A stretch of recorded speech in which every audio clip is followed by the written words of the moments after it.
આજે આપણે 5Gના યુગમાં પહોંચી ગયા છીએ, પરંતુ શાંતિ અને સ્થિરતા ક્યાંની ક્યાંય પાછળ રહી ગઈ છે. જીવન ઝડપી બની ગયું છે, પરંતુ અંદર એક ખાલીપણું છે. અને આની સૌથી ઊંડી અસર આજની માતાઓ પર પડી રહી છે. આજની માતાની વાસ્તવિકતા શું છે?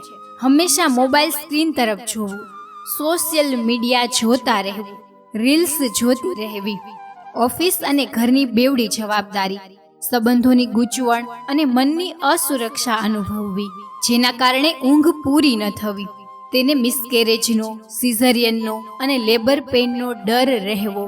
આ બધી જ બાબતો શરીર પર નહીં, પરંતુ સીધા ગર્ભમાં ઉછરી રહેલા બાળક ઉપર અસર કરે છે.